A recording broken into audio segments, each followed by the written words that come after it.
Paz de Dios, amados hermanos, una vez más nos encontramos aquí para glorificar el dulce y maravilloso nombre de nuestro Señor Jesucristo.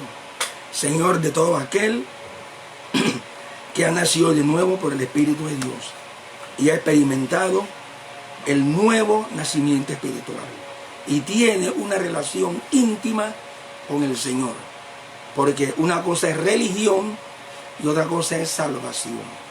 En la religión estamos buscando a Dios, nos estamos sometiendo a preceptos, por decirlo así, preceptos dogmáticos, preceptos religiosos, preceptos rituales para alcanzar la gracia y el amor y el acompañamiento de Dios. Sin embargo, en la salvación no ocurre eso. En la salvación es que Dios es el que se relaciona contigo y conmigo. Y Él es el que nos da a nosotros la seguridad de que hay una relación personal e íntima. Dentro de esa relación personal e íntima, Él se hace sentir, se hace entender, se hace palpar, y usted como persona espiritual, ya ambientándose a este camino de justicia, a este camino de paz, a este camino de integridad y de gracia, usted logra el plan que Dios ya estableció para usted y para mí. Es decir, que la salvación es una experiencia personal. No es el asunto de que alguien me llene la cabeza de versículos bíblicos y me vaya en pos de esa persona porque estoy buscando al Señor, porque tengo hambre de Dios. Hay muchas almas que tienen hambre, tienen bastante hambre de Dios, hambre de la palabra. Y luego entonces vienen estas personas que también tienen hambre, que también están buscando, que también creen que ya lo encontraron, que ya tienen la palabra y que son anunciadores de esta palabra, pero sin embargo están todavía lejos de Dios. Miren, entonces, ¿qué sucede? Agarran a la persona, la convencen, la traen así ellos, y ya la persona profesa esa religión o ese movimiento religioso, y la persona cree que a él o a ella se le dijo la verdad, cuando en realidad es que la persona misma que te habló a ti y te trató de convencerte para buscar los caminos del Señor, esa persona está tan perdida como tú. ¿Ves? ¿Por qué? Porque no te ha presentado a Cristo, no te ha llevado a los pies del Salvador. Te está hablando de religión, te está hablando de que viene el Armagedón, te está hablando cosas que en realidad están en la Biblia, pero ellos las tienen mal interpretadas. Y cuando se interpretan los pasajes de la Biblia a la manera de ellos, allí hay oscuridad, allí no hay luz. La luz de Dios resplandece en nuestros corazones para iluminación del entendimiento de la gloria de Dios en la faz de Cristo. O sea que el Señor es el que te abre a ti el entendimiento espiritual para salir de la ignorancia.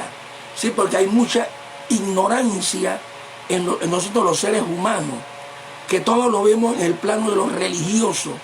Entonces, algunos fanáticamente creemos en la Biblia, pero no el Dios de la Biblia, no es igual. Porque hay muchos que hablan de la Biblia, pero no tienen al autor de la Biblia, que es el Señor. Entonces, ahí donde hay un problema serio, porque ese problema serio lo tiene el hombre por su condición y estado espiritual. El estado espiritual determina el conocimiento que usted adquiere de la Biblia. Si usted y su estado espiritual no está de acuerdo a la realidad viva de una regeneración y una renovación interior por el Espíritu Santo, usted va a tender a interpretar los pasajes de la Biblia a su modo de razonamiento. Usted va a utilizar la Biblia y la va a razonar, porque hay personas que les gustan razonar con la palabra de Dios. Mire bien, que creen que porque tienen algún cociente de intelectualidad, ellos pueden percibir las palabras tan hermosas las palabras tan profundas, las palabras misteriosas, pero también entendibles de la palabra de Dios. Entonces es ahí donde el problema es grande. Se hace cada vez más grande, es por el estado, repito, por el estado espiritual del ser humano. Si el estado espiritual suyo, mire bien, no va de acuerdo a lo que dicen las reglas del Nuevo Testamento, como dijo Jesús, nuestro Señor bendito, dijo: el que no nace de nuevo no puede ver el reino de Dios. El que no nace de agua y del Espíritu no puede entrar en el reino de Dios. Entonces la gente conjetura. El hombre natural conjetura. Sigue conjeturando por el estado de su razonamiento entenebrecido que lo tiene el apartado de la vida de Dios.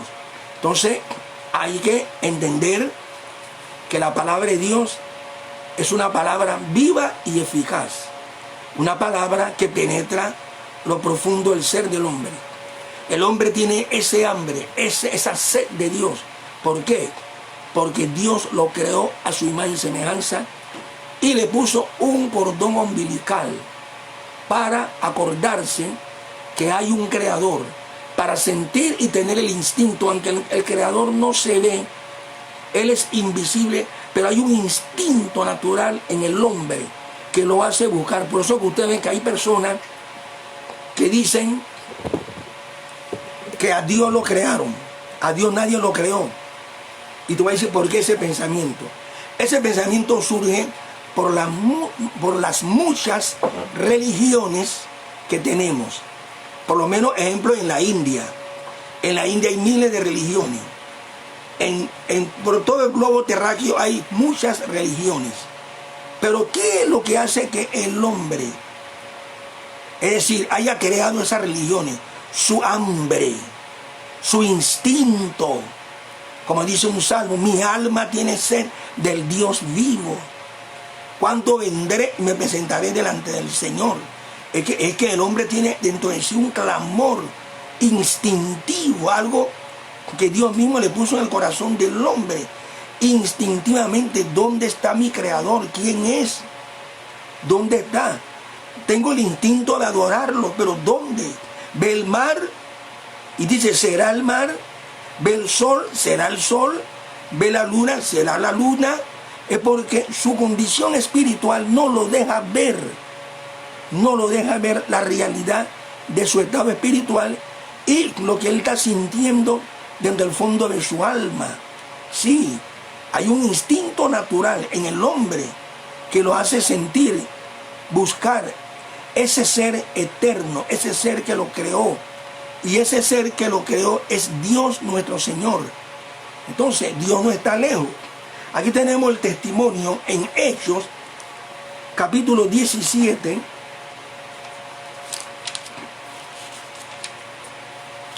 Aquí en el libro de Hechos, capítulo 17.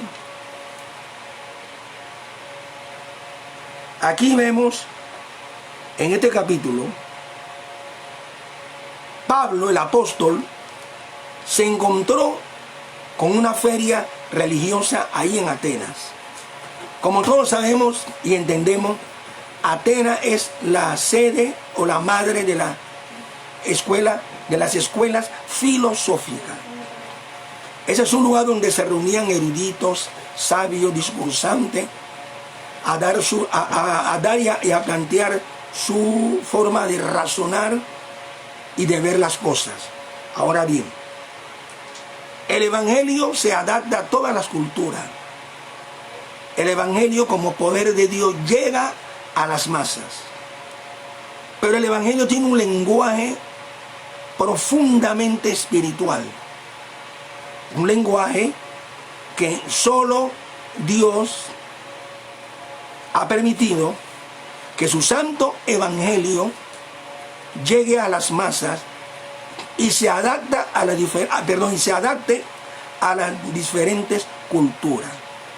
Es Dios el que le proporciona al hombre el entendimiento y la sabiduría adecuada para percibir las cosas en su entorno.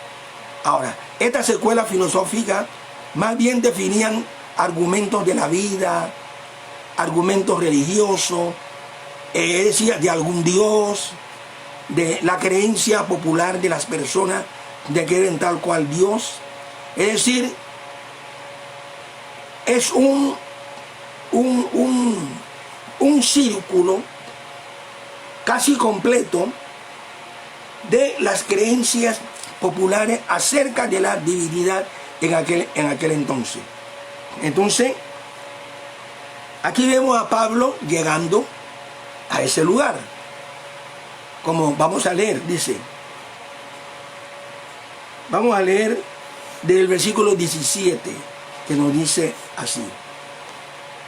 Así que discutía en la sinagoga con los judíos y los que temían a Dios, y en la plaza cada día con los que acudían casualmente. Incluso algunos de los filósofos epicúreos, esa es una escuela filosófica, epicúreos, y estoicos, otra escuela también filosófica. Acuérdense que Grecia se puede decir que es la reina o la meca o la sede donde nació los términos filosóficos y donde ahí nació las diferentes filosofías. El griego era, o el helénico, era una persona que tenía afición a enaltecer la belleza lírica del lenguaje y de la explicación y los detalles de las cosas. Ahora bien, debatían con él y algunos decían, ¿qué querrá decir este charlatán? Dice en esta versión Biblia textual.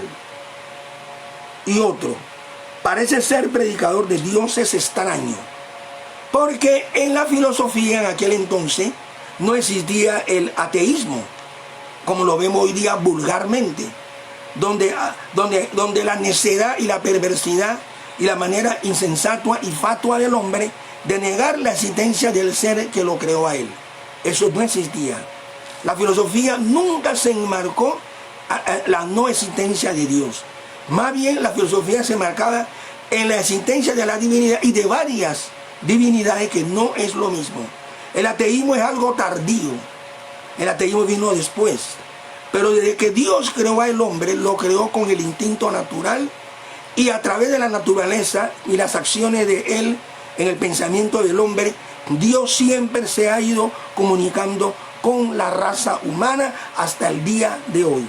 Ahora bien, entonces, dice, porque le predicaba a Jesús y la resurrección. Es un lenguaje nuevo. Es un lenguaje que solamente emite el evangelio de salvación. El evangelio enfoca a Jesús. El evangelio enfoca el poder de su resurrección. El evangelio enfoca la virtud de esa obra redentora en la cruz. Y los oyentes, los epicúreos, los estoicos, los filósofos de aquella era escuchaban y quedaban admirados, maravillados, porque el evangelio tiene un lenguaje que asombra, un lenguaje que impacta, un lenguaje veraz, aunque el hombre no entienda el origen de su veracidad, pero el evangelio tiene un lenguaje distinto, ¿ves? Y Pablo predicaba con demostración de espíritu y poder. Demostración significa que la palabra de él era impactante, que la palabra salía de la boca de Pablo a borbotones. Es decir, había respuesta contundente en Pablo para refutar todo argumento, todo altivez que se levanta contra el conocimiento de Dios. Tomándolo pues lo condujeron al Areópago y le preguntaron, era como un lugar, como un anfiteatro donde las personas podían, el Areópago, las personas podían exponer sus argumentos y traer a colación su forma filosófica de ver la vida y expresar los rudimentos del entorno. Continuamos. Y le preguntaron, ¿podemos saber qué es esta nueva doctrina que enseña? Porque para ellos era algo, es decir, todo lo que se hablaba filosóficamente tenía sentido racional, tenía sentido mire bien, estilísticamente racional. Es decir, que se tomaba argumento. Acuérdense que la palabra dice que de la abundancia del corazón habla la boca. Ahora bien, porque traes a nuestros oídos algunas cosas que sorprenden. El Evangelio es sorprendente. El Evangelio está por encima de las filosofías y de las huecas sutilezas, ¿tá? Por encima, amados hermanos. Las huecas sutilezas caen y se pierden en el olvido, pero el Evangelio permanece. Ahora bien, queremos saber, pues, ¿qué significa esto? El hombre natural. Ellos eran hombres naturales, o sea, hombres que no habían alcanzado la salvación ni la gracia de Dios. Hombres que no habían tenido una experiencia personal y real. No eran hombres espirituales, eran hombres naturales con una mente natural. Ahora bien, con una mente de la vida, del mundo, de las cosas del mundo. Miren, del filosofar del mundo, del traineo del mundo, de los diálogos mundanales. Eran hombres. Ahora bien, dice, porque todos los atenienses y los extranjeros residentes en ninguna otra cosa pasaban el tiempo sino en decir o en oír novedades. Sí se ponían a hablar muchos términos filosóficos. Hombres que daban sus discursos interpretando ciertas circunstancias de la vida. Dice aquí, Pablo entonces puesto en pie en medio del areópago de la tribuna, dijo, varones atenienses, en todas las cosas observo como muy religiosos. Sí, porque eso es lo que tiene la humanidad entera. La humanidad entera tiende a ser religioso. Continuamos. Entonces Pablo va dando los detalles, su observación, vamos a leerlo aquí, porque pasando y viendo de cerca nuestro santuario era una fiesta religiosa de todas las religiones y dioses. Mire bien, hallé también un altar en el cual estaba inscrito. Pablo, curiosamente, algo lo despertó a él su atención. Era una inscripción, como un rótulo, al Dios desconocido.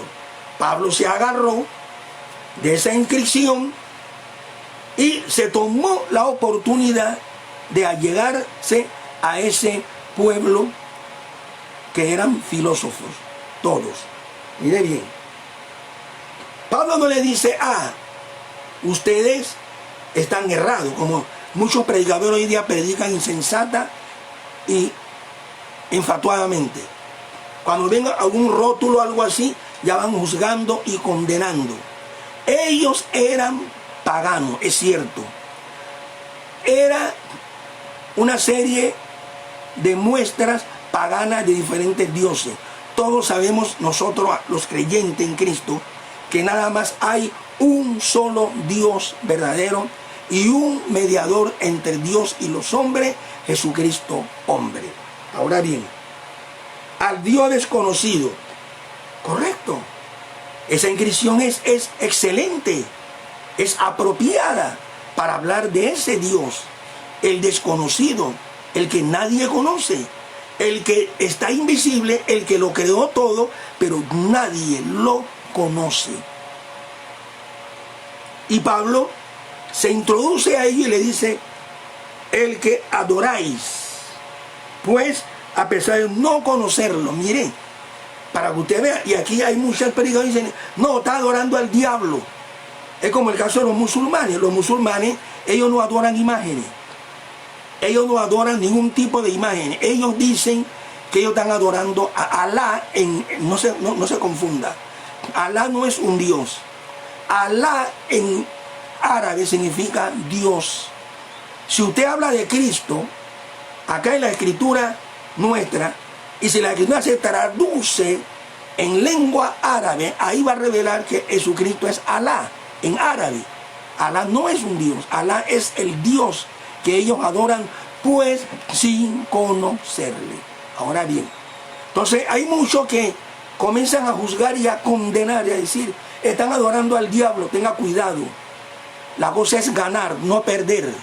Hay muchos que usan la ignorancia, la insensatez y la infatuidad para, en vez de ganar las almas, en vez de traerlas a los pies de Cristo con la sabiduría adecuada que da el Señor, ahuyentan las almas con su serie de diatribas, van ofendiendo terriblemente, creyendo que Dios los está usando cuando están actuando o predicando o hablando carnalmente. Hablan carnalmente y empiezan a despotricar contra las religiones y los cultos cuando deberían de ganárselo y traerlos a los pies del Señor, porque el Evangelio tiene respuesta para todo tipo de interrogante. El Evangelio está la respuesta de Dios y la palabra lo dice. En el Evangelio se descubre la justicia de Dios por fe y para fe. Entonces tenemos que ver claramente que a través del Evangelio Dios, el Dios único que existe, el verdadero Dios que existe, porque los demás dioses son inventos de la sabiduría humana, invento de la filosofía humana, invento de la mentalidad humana, invento del hambre que el hombre tiene hacia la divinidad. Y eso es lo que ocurre. Esos inventos ha tenido el hombre en una vorágine. Siempre el hombre se inclinará a este tipo de descendencia si no ocurre un milagro. Y ese milagro es el Evangelio de Dios. A través del Evangelio de Dios, Dios llama al hombre y lo saca de esas tinieblas de confusión y error. Pero ahora leamos el mensaje, la disertación de Pablo hacia estos filósofos griegos religiosos. Dice aquí: el que adoráis pues a pesar de no conocerlo, a ese os anuncio yo.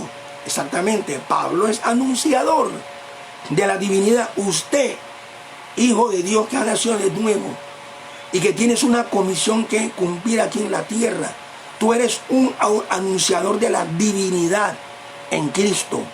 Tú estás llamado a pregonar, a testificar, a glorificar, a hablar de la grandeza y la majestad de aquella obra sublime de salvación en la cruz del Calvario.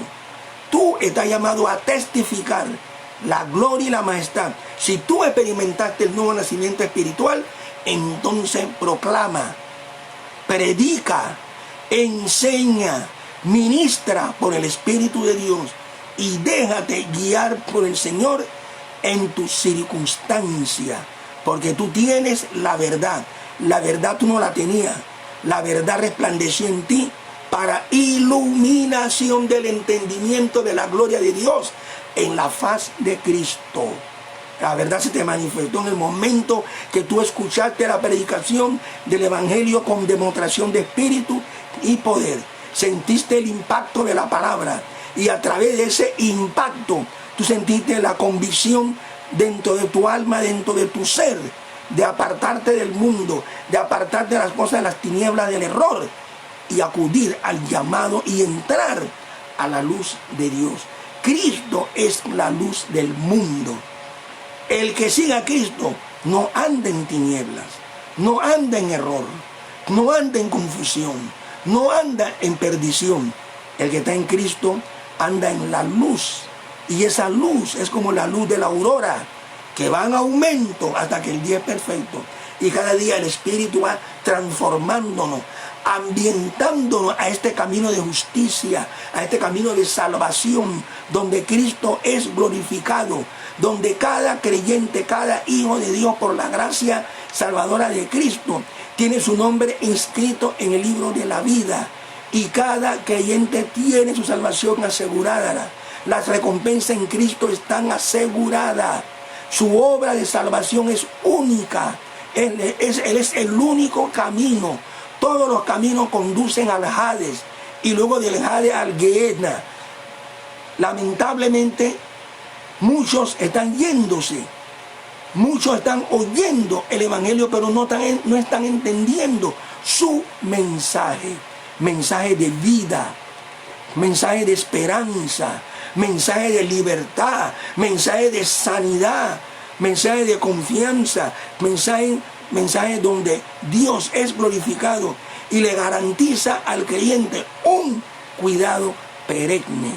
Ese es el Evangelio, no cualquier cosa. El Evangelio es aquella facultad divina donde Dios se hace entender, donde Dios se hace conocer, donde todos me conocerán, dice el Señor, desde el menor hasta el mayor, y ninguno dirá a su prójimo ni a su hermano, conoce al Señor, porque todos me conocerán. Esa acción nos viene del Evangelio. El Evangelio es donde se descubre esa gran justicia de Dios de redimirnos de toda iniquidad. Y ahí podemos entender el poder de la sangre del Cordero. Podemos entender la gran misericordia de Dios para con nosotros. Podemos entender la realidad viva de que este Evangelio es un Evangelio que le garantiza al hombre esta vida, protección y más allá de esta vida. Porque Cristo vive. Él vive hoy entre nosotros. Más allá vive. Él es el pastor de las ovejas que dio su vida por las ovejas. Aunque ande en valle de sombra de muerte, no temeré mal alguno, porque tú estarás conmigo. Tu vara y tu cayado, el aliento de Cristo a través de su Espíritu, nos impele a permanecer firme, a luchar contra las pasiones pecaminosas que batallan contra el alma, a darnos fortaleza, porque este es asunto de fe, por fe y para fe, como está escrito. El creyente tiene una señal y marca, y Dios le ha dado al creyente esa marca y señal. Es el sello, las arras de nuestra herencia, es la presencia vivificante, transformadora, poderosa del Espíritu de Dios, guiándonos a toda verdad, librándonos de toda influencia maligna del presente siglo malo, y nos reviste de tanta fuerza y poder que podemos decir victoriosamente: con Cristo estoy juntamente crucificado. Ya no vivo yo, mas vive Cristo en mí. Y lo que ahora vivo en la carne, en mi debilidad, en mi flaqueza, lo vivo en la fe del Hijo de Dios. Cuando se dice fe, eso quiere significar que la fe en Cristo te da a ti la seguridad y la garantía. Tú tienes fuerza impactante para mantenerte en este camino firme. Sí, hay grandes luchas. Sí, hay grandes dificultades. Sí, hay grandes obstáculos en tu vida. Tú estás batallando contra fuerzas del mal, pero mayor es el que está en ti que el que está en el mundo. Tú tienes las arras de la herencia. Dios te hizo heredero y coheredero con Cristo. Mantente firme. No te dejes confundir. No te dejes llevar por las circunstancias actuales de ese mal que está por toda la tierra. Confía, confía, confía. No temas. Dios está contigo para ayudarte, para socorrerte, para fortalecerte, para vivificarte, para protegerte y enseñarte la grandeza de su amor, de su fidelidad. Aunque somos infieles, Él permanece fiel. Por tanto, amado amigo y hermano en Cristo, confía en el Señor. Jesucristo venció. En el mundo tendréis aflicción. Confiad, yo he vencido al mundo. El que está en Cristo vence. Con Cristo somos más que vencedores. Solo en Cristo hay seguridad y vida. Yo he venido, dijo Cristo, para que tengan vida y para que la tengan en abundancia. Solo es el dador de la vida y solo en Él tenemos paz, seguridad, confianza en Él. Confiemos, amados hermanos. Cristo es la solución para los males de este mundo. ¿Cómo se puede ir ese diabólico coronavirus? Oremos. No inventemos. No seamos rebeldes. seamos entendidos. Pidamos a Dios que nos dé entendimiento, que nos dé la sabiduría adecuada. No hay que actuar con rebeldía, hay que actuar con sabiduría, hay que actuar con justicia. Hay que dejarse guiar por el Espíritu de Dios. El Señor sabe el momento en que este mal, que el hombre le llama erróneamente pandemia, se vaya. Él tiene la respuesta. Él es real. Él escucha a su pueblo. Él está escuchando tus oraciones. Cristo lo dijo: todo lo que pidieres al Padre en mi nombre, yo lo daré, para que el Padre sea glorificado en el Hijo. El Señor se glorifica cada vez que un creyente pide. Todo aquel que pide, recibe. Ahí está la respuesta contundente. El que busca, halla. El que llama, se le abrirá. El Señor no es grosero. Usemos la oración. Dediquémonos a orar. No lo estamos haciendo. Estamos fallando. Estamos haciendo otra cosa y no orando. Por algo se ha cambiado la prédica. Noto que Dios no está hablando a todo. Hermano, la oración es necesaria. La oración es necesaria. No solo porque nos comunica con Dios, sino que en la oración somos nosotros mismos fortalecidos. Y todo lo que nosotros pidamos con fe, porque acordémonos que este camino es: el justo por la fe vivirá. Todo lo que se pida por fe y todo lo que el hombre haga por fe, confiando en la seguridad de Dios. Pero eso sí, la fe no se apoya en cosas fanáticas. No.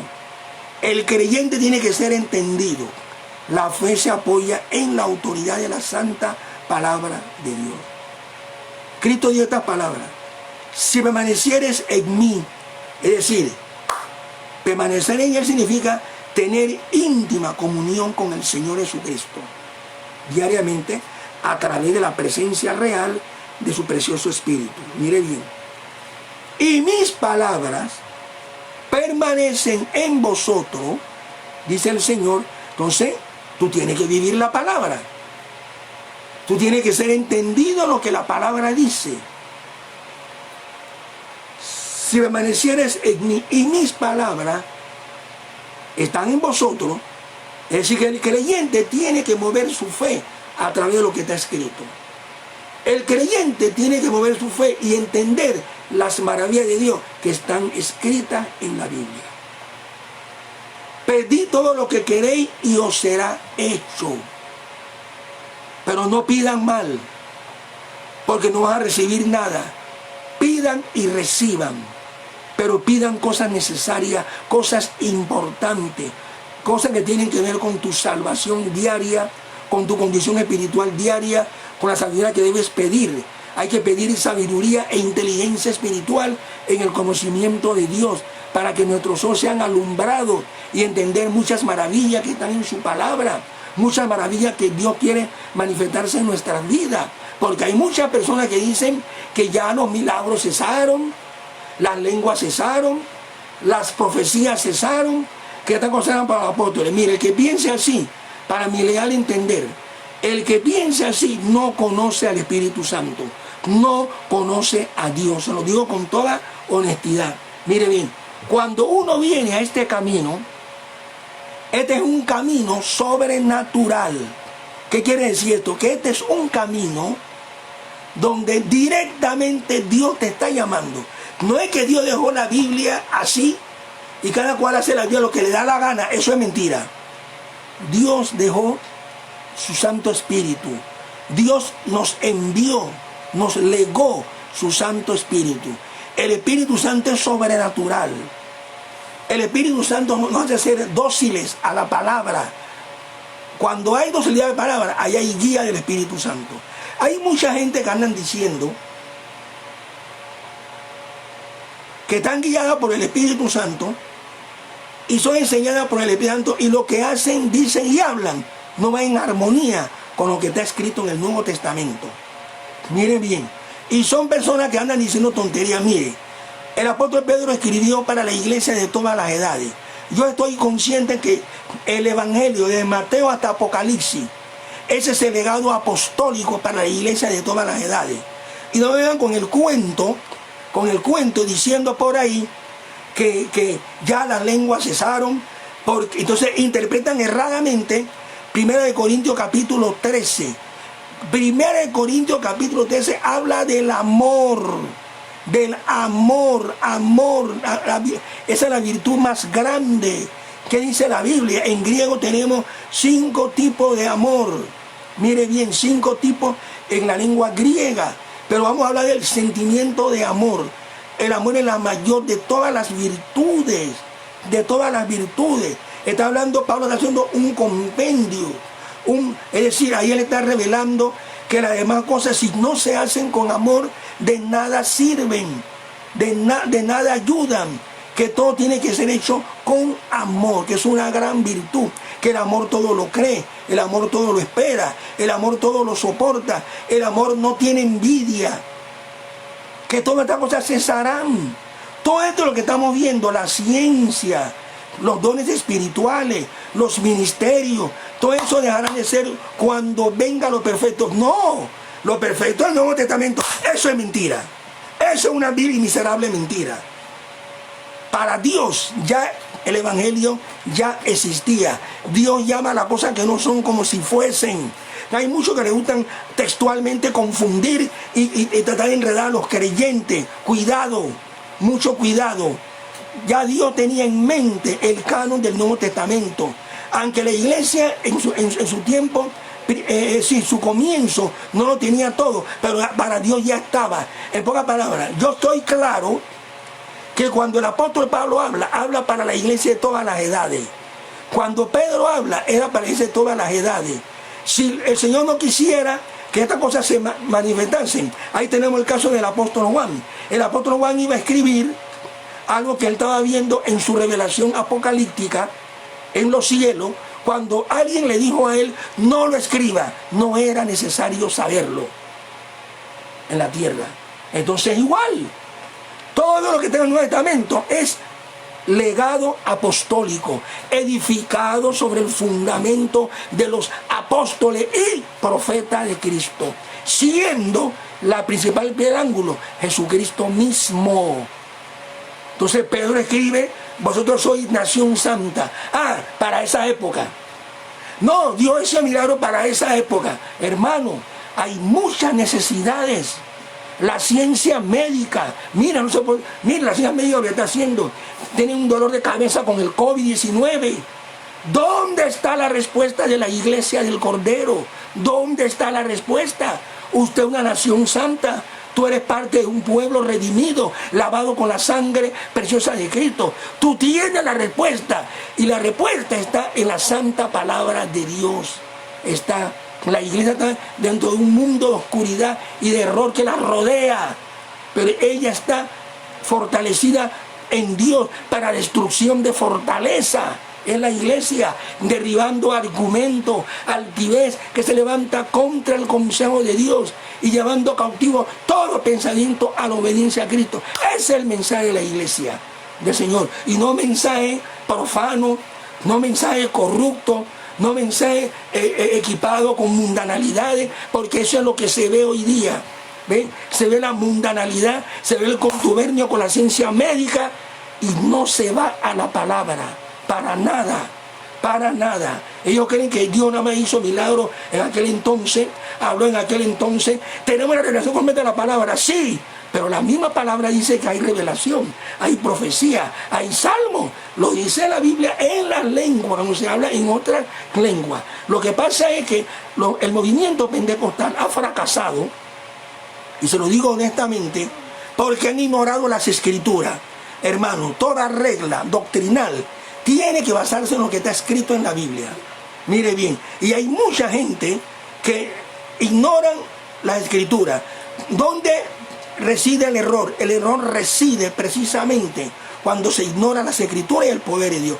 Cristo ya se lo dio a los fariseos y los escribas, a los doctores de la ley, se los dijo. Ustedes mucho yerran, ignorando las escrituras y el poder de Dios. Entonces hay muchos que ignoran las escrituras. Mire, yo estoy claro que el Señor nos legó el Nuevo Testamento. Los salmos tampoco han sido Es decir, dice que los salmos no tienen vigencia. Eso es una mentira. Los salmos tienen mensajes de gracia. Esos mensajes se escribieron mucho antes y hay mucha evidencia en sus páginas que hoy día se cumplen en la gracia de Cristo. Mire bien, en los salmos hay mucha evidencia de vida espiritual. Por lo menos el creyente es un plantío del Señor para gloria de su nombre. Eso está en los salmos. Eso no se cumplió en la antigua ley mosaica. Jamás, nunca. También los salmos dicen: el Señor es mi luz y mi salvación, ¿de quién temeré? Entonces, eso está en los salmos. Hoy día, Cristo es la luz del mundo. El creyente anda en luz. Cristo dijo: el que me sigue no anda en tinieblas, sino que tiene la luz de la vida. Cristo es la luz de la vida. Solo Él da vida.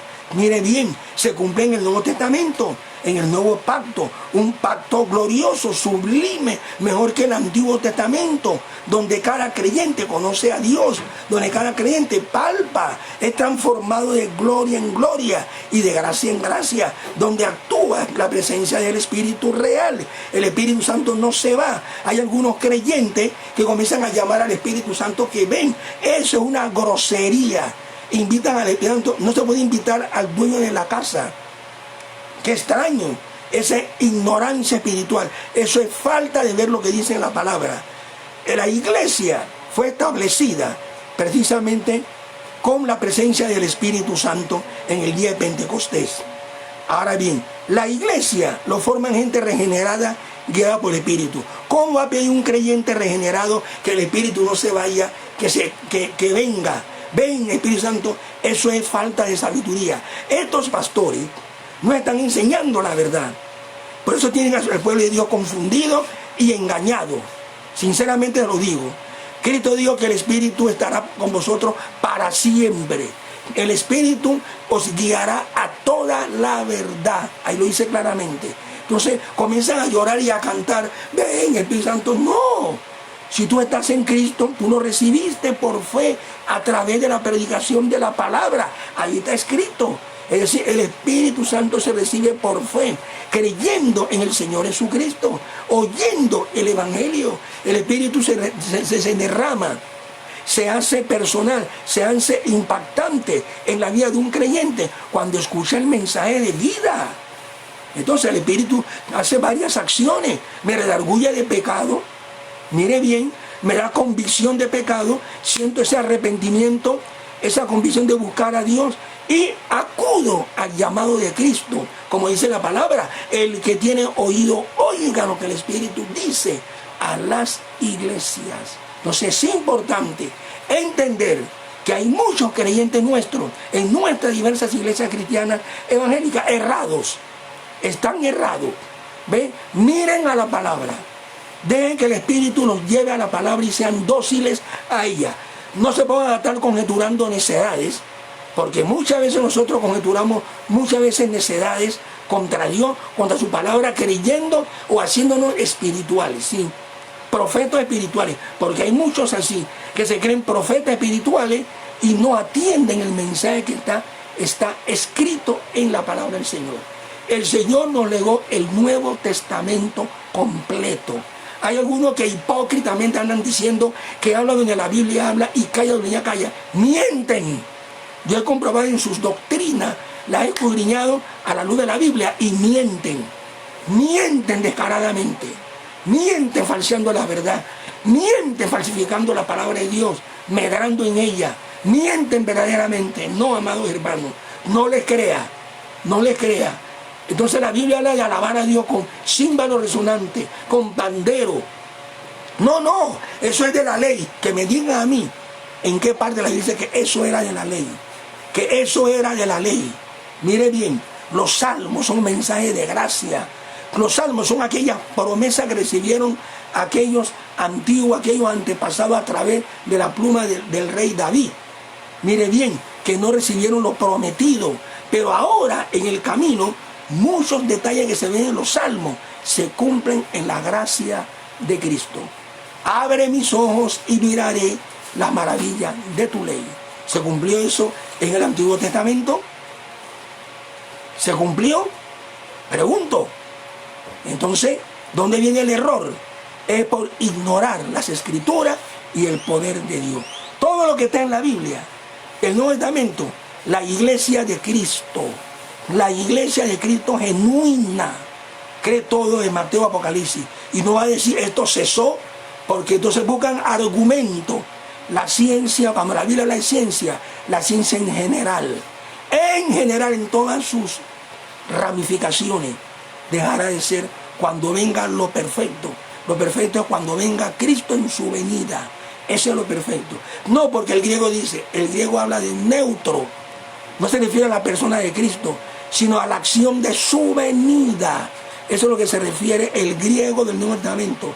A mí no me dan con esos léxicos machucados, que lo conozco muy bien. Mire bien, el léxico dice en neutro. Mire bien, neutro dice cuando venga lo perfecto, no él, lo. Entiendo que lo perfecto es una universalidad de cosas o de la cosa. Entonces, ¿qué cosa va a ser perfecta o es perfecta? La segunda venida de Cristo. No está señalando al Cristo directo, sino su venida. Y su venida es neutra porque es algo, no alguien. Y hay muchos que le gustan usar léxico extraño al mismo griego del Nuevo Testamento. Entonces hay muchos que ya se equivocaron. Dieron esa interpretación errada, pero Dios está haciendo maravilla. Dios se está moviendo. Dios está haciendo obras maravillosas. Entonces es peligroso contender contra Dios. Es peligroso decir, porque esto dice la Biblia y ahí todo se acabó. Cuidado. Ahí donde estriba el error, la soberbia del hombre. Te enseñaron un evangelio chueco, un evangelio de palabras nada más, sin ninguna demostración de poder. Te enseñaron a ti un evangelio, te dieron a ti que ya la sanidad divina cesó. La sanidad divina es el legado de Cristo para su iglesia de todas las edades. La sangre de Cristo es su legado para la iglesia de todas las edades. Hay muchos que comienzan a ser muy formativos y comienzan a decir, no, ya es superstición mencionar la sangre en todas las cosas. Amados hermanos, Pablo dice de ser rociado con la sangre de Cristo. Si la sangre nos limpió y sigue rociada en nosotros, Dios todavía la rocea en nosotros, porque en nosotros hay pecaminosidades. Mire bien, todavía los hay. Mire bien, pecaminosidades. Y Dios cada día nos limpia con la sangre de Cristo. ¿Por qué la cena del Señor? ¿Qué se entiende en la cena del Señor? ¿Qué hacía un judío cada vez que pecaba? Hacía sacrificio con sangre en animal, una paloma, etcétera, etcétera. Ahora bien, ahora que tenemos nosotros el legado de Cristo, con una sola ofrenda hizo perfecto a los santificados. Usted y yo somos una persona santificada en Cristo con su sola ofrenda. Pero ¿cómo se recuerda eso? Su muerte. Él dio en su muerte su vida por la vida del mundo. Tú y yo éramos del mundo. Tú y yo vivíamos atados en el mundo. Y tú y yo fuimos traídos a la gracia salvadora de Cristo. Tú fuiste alcanzado a misericordia, tú y yo. Y tú y yo estamos llamados a entender sus maravillas. No le crean a aquellos que dicen que ya las lenguas, las sanidades, ellos son embusteros. Son embusteros. Hermano, mis 52 años conocer los caminos del Señor, yo soy testigo de las grandes maravillas del Señor. Mire, donde está el Espíritu Santo de Dios, hay un buen manejo de la palabra. Ella lo dice, el hombre natural. Hay muchos que leen la Biblia y son hombres naturales. Hay muchos que estudian la Biblia, predican, hablan diferentes temas, traen temas jocosamente, pero son hombres naturales. Está un ambiente natural, no un ambiente espiritual. Cuando ven casos así como este caso que está pasando en el mundo, usted lo ve a favor del gobierno, a favor de las instituciones, a favor de las cosas, no a favor de Cristo. El creyente tiene que callar, obedecer, guardarse, guardar el testimonio, obedecer, guardar, pero no creer todo lo que el mundo dice. No creer todo lo que el mundo dice. El mundo entero yace bajo el poder del maligno. Acordémonos que el Dios guardián celoso que guardó a la antigua Israel, guarda hoy día a su iglesia. Cristo lo dijo. Cuando Cristo profetizó edificar su iglesia, dijo: edificaré mi iglesia sobre esta roca, la confesión de Pedro. Tú eres el Cristo, el Hijo del Dios viviente. Esa confesión significa que nosotros, la iglesia del Cordero, reconocemos la humanidad del Hijo de Dios como Hijo del hombre y su divinidad inherente en él. No dejó de ser Dios, no ha sido creado, no fue nunca creado, porque él creó todas las cosas. En el principio era la palabra, Logo, la palabra estaba con Dios y cara a cara con Dios, prostonteón, cara a cara, pros es cara a cara, tonteón con Dios, y kai, teos, en Logo, y Dios era la palabra. This one was in the beginning with God. Este era en el principio con Dios. Todas las cosas fueron creadas por Él. Mire bien, todo lo hecho fue creado por Cristo. Él es el creador, el supremo redentor de todas las cosas. Tomó forma humana, se humilló tomando la forma humana y se identificó con esta naturaleza humana a llamarse el Hijo del Hombre. El Hijo del Hombre vino a redimirnos. Al tomar la forma humana se constituyó en el primogénito de toda creación. No es que, como los de Jehová tuercen ese pasaje, protoco significa primogénito. El Espíritu Santo no usó protoqui, que significa primer ser creado, sino protococo. Entonces Cristo es el protococo. ¿Por qué? Porque tomó forma humana. Es decir, Adán cayó. Él es el postrer Adán que toma la batuta y nos redime, toma nuestra naturaleza, no se avergüenza de nuestra naturaleza y nos redime gloriosamente. ¿Por qué? Él vino a buscar lo que se había perdido, la primogenitura prestada por Dios a Adán. Adán la menospreció, ahora Cristo la alcanzó, Cristo la tomó y se le da como honra al hombre, porque Él creó al hombre a su imagen y semejanza. Ahora el hombre como uno de nosotros, conociendo el bien y el mal. Ese uno de nosotros, Dios no hablaba con los ángeles. Él no comparte su gloria con seres creados. Él es glorioso y sublime. Con el que Él comparte su gloria es con el hombre, eso sí, porque Él nos dio a nosotros gloria en lugar de ceniza. Él no comparte su posición de divinidad con nadie por fuera, para nada. Él es Dios eterno, cuyo nombre lo tenemos en el gramatón. La consonante Yod, la consonante E, la consonante Wa, la consonante E. ¿Dónde están las vocales? Las vocales, algunos dicen que es Yehuá, pero Yahvé se aproxima más que Jehová. Por ahí andan inventando estupideces diciendo que Jehová era un Dios falso. Hermano, no creamos lo que venga del mundo. ¿Quién está en el mundo? ¿Quién impera en el mundo? Satanás. Y la Biblia lo dice, el mundo entero yace bajo el poder del maligno. No nos dejemos confundir, no nos dejemos extraviar. El diablo es astuto. Él sabe cómo alterar, tener el mundo revuelto. Tiene un concepto errado de Jesús.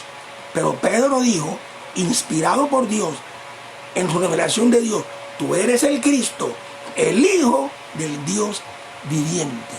Entonces, ahí está dando su divinidad. Dice Juan 1:18, unigénito Dios ha dado a conocer al Padre.